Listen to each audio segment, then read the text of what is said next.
मैं पंकज पांडे, देख रहे हैं आप न्यूज़ 11 भारत और हाजिर झारखंड झरोगा का ये बुलेटिन लेकर बढ़ते हेडलाइंस के बाद खबरों की ओर एक बड़ी खबर से करते बुलेटिन की शुरुआत। 10 लाख का इनामी भाकपा माओवादी जोनल कमांडर महाराज प्रमाणिक ने आत्मसमर्पण किया है। AK-47 के साथ रांची प्रक्षेत्र के आईजी ऑपरेशन एवी होमकर के सामने उसने सरेंडर किया है। वो पिछले 3 महीने से झारखंड पुलिस के साथ अनधिकृत रूप से नक्सलियों के खिलाफ चल रहे अभियान में साथ था। पुलिस ने आज विधिवत रूप से उसका आत्मसमर्पण करवाया है। सरायकेला, खूंटी और पश्चिमी सिंहभूम समेत रांची जिले में भी महाराज प्रमाणिक के दस्ते में दर्जन भर बड़ी घटनाओं को अंजाम देने की रिपोर्ट दर्ज है। तो बड़ी खबर इस वक्त हम आपको बता रहे हैं, महाराज प्रमाणिक जिसने आत्मसमर्पण नीति से प्रभावित होकर अपने हथियार डाले हैं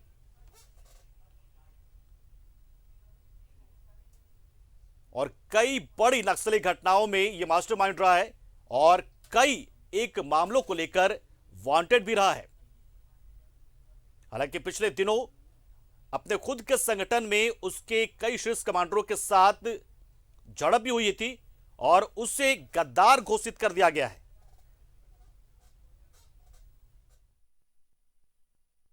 और इसका एक सफल परिणाम आज हमें सामने में हमारे है। नक्सली जो CPI माओवादी संगठन है, इसके जोनल कमांडर और खासकर बुंडू, चांडेल सब जोन और रांची, खूंटी, चाईबासा, सरायकेला का जो ट्राई जंक्शन एरिया है, जो माओवादियों का गढ़ माना जाता है और विगत कई सालों से वहाँ एक बड़ा माओवादिस्ट प्रेजेंस है। वहाँ का जो सबसे महत्वपूर्ण माओवादी संगठन का जो कमांडर है, जोनल कमांडर, जिसपे झारखंड सरकार के द्वारा 10 लाख का इनाम घोषित किया गया था, महाराज प्रमाणिक, उसके द्वारा आज इस आत्मसमर्पण और पुनर्वास नीति से प्रभावित होकर झारखंड पुलिस, CRPF, SSB और जो सभी बल इसमें लगे हुए हैं इस कार्य में, उनके समक्ष आत्मसमर्पण किया है। साथ साथ झारखंड पुलिस के लिए एक बहुत बड़ी उपलब्धि है कि महाराज प्रमाणिक जैसे नक्सल लीडर आज यहाँ आत्मसमर्पण कर रहे हैं। इसमें झारखंड पुलिस का जो सहयोग सभी को मिलता रहा है, केंद्रीय बलों को, हमारी CRPF की फोर्स हो या SSB की फोर्स हो, ये सभी को इतनी अच्छी सूचना वगैरह मिलती है जिससे हम लोग सब कार्रवाई करते हैं। तो ये उपलब्धि अपने आप में एक बहुत बड़ी उपलब्धि है। उम्मीद करते हैं इस उपलब्धि से हम लोग आगे भी नक्सल अभियान में और तेजी ला पाएंगे। जब हम समझे प्लस इधर पुलिस प्रशासन का जो माने नीति जो है, माने सिलेंडर पॉलिसी नीति झारखंड सरकार का प्लस पुलिस का, तो उसी में हम पर माने प्रोत्साहित होकर के फिर हम आके देखें तो सिलेंडर करने का हम इच्छुक जताएं। ये गलत है, ये कुछ नहीं है। वहाँ है यूजन थोड़ा होता है, जब तक वहाँ काम कीजिएगा तब वो लोग नाम लेगा, वहाँ से निकल जाने के बाद सबको वही आरोप लगाता।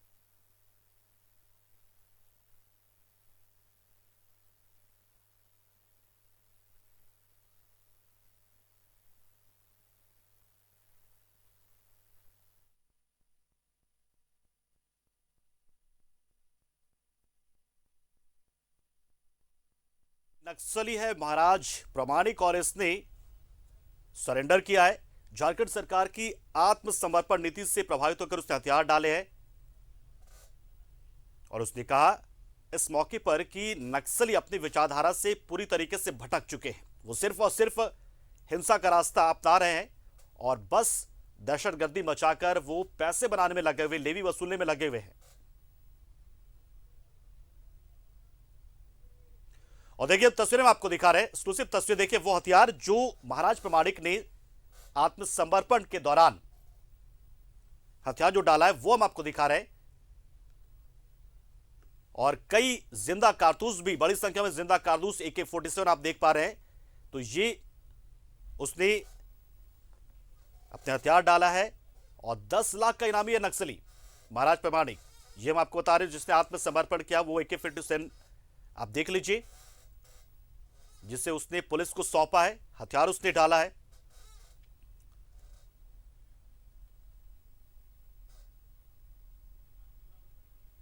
तो झारखंड सरकार की आत्मसमर्पण नीति इस दौरान बेहद कारगर साबित हो रही है।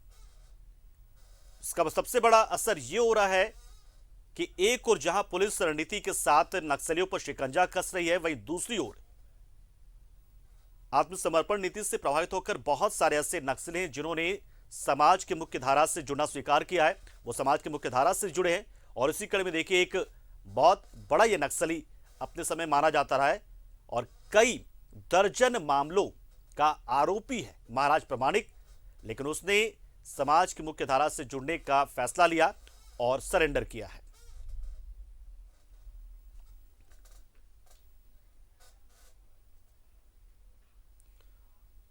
तो आखिर रूपरेखा कैसे तय हुई और क्यों महाराज प्रमाणिक ने हथियार डाला है, आखिर किस बात से वो प्रभावित हुआ है, इन तमाम बातों को लेकर उसके सरेंडर किए जाने के बाद से हमारे सहयोगी इमरान ने उससे बातचीत की। तो क्या कहा महाराज प्रमाणिक ने, वो हम आपको सुनवाते हैं। शीर्ष नेता में से एक महाराज प्रमाणिक ने आज झारखंड पुलिस के समक्ष आत्मसमर्पण कर दिया। महाराज कहाँ घूम रहे थे इतने दिनों तक और आज क्यों अचानक सरेंडर करने की दिमाग में आया? सरेंडर मैंने पार्टी से जो है संगठन का जो नीति सिद्धांत रहा उससे हम प्रभावित होकर गए थे, पर वैसा जैसा हमको सोचना चाहिए, जैसा होना चाहिए वैसा सहायता मिला नहीं और वैसा देखे उस सिस्टम में कुछ नहीं है। तब हम उसे मैंने अलग होकर के झारखंड सरकार का जो पॉलिसी है सिलेंडर पॉलिसी, इसी में हम प्रभावित होकर के आके हम सरेंडर कर दिए। संगठन बोलता है 40 लाख लेके भाग गए, 50 लाख लेके भाग गए। वो लोग का जब काम कीजिएगा तब तक ही वो लोग अपने को अपना मानेगा, उसके बाद भाग जाने के बाद सबको गद्दारे पसंद करता है, पैसा लेके भागा, यही आरोप है, अलग से और कुछ नहीं है। कहाँ आप एक्टिव किस क्षेत्र में थे? हम ट्रांजैक्शन में थे, सरायकला, खरसवा, पूर्वी सिंहभूम, पश्चिम सिंहभूम, खूंटी, रांची। कौन घटना बड़ी रही? वैसा घटना सब में जो है संगठन में रहे, जो घटना चल रहा है वही है, जो भी बताना है सब सारे लोग को हम सब सारा चीज बता देंगे। अपील किस तरह का रहेगा संगठन को वापस लाने के लिए लोगों को, जो कि सरकार की आत्मसमर्पण नीति बहुत प्रभावी है न, वो तो समझ रहे हैं, लेकिन सारा चीज जो भी है झारखंड वासियों के जितने भी लोग हैं इससे मुक्त हो जाए तो अच्छा रहे। ये लड़ाई झड़ाई करके कोई फायदा नहीं आपस में। जंगल में क्या तकलीफ? तकलीफ तो 24 घंटा तकलीफ है, कब इनकाउंटर होगा, कब खाना मिले, कब ना मिले, बहुत तरह का परेशानी है। संगठन में तो है ही है, जंगल में संगठन की क्या स्थिति है? स्थिति कमजोर पड़ा है, जनता उतना मदद खोल के नहीं कर रही।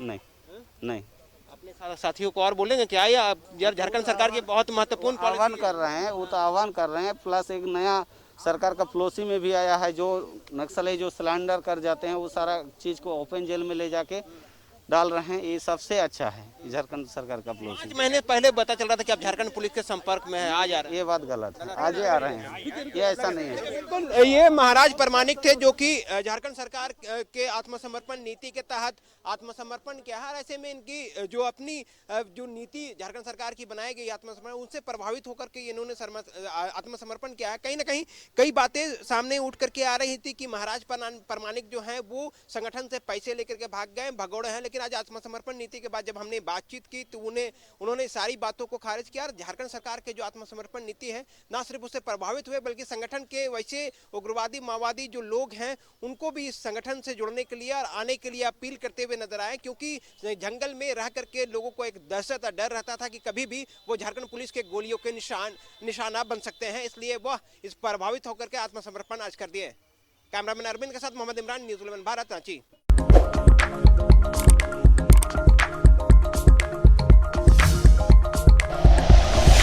Like and share videos, subscribe करें हमारा चैनल और प्रेस करें बेल आइकॉन। न्यूज़ 11 भारत, सच है तो दिखेगा।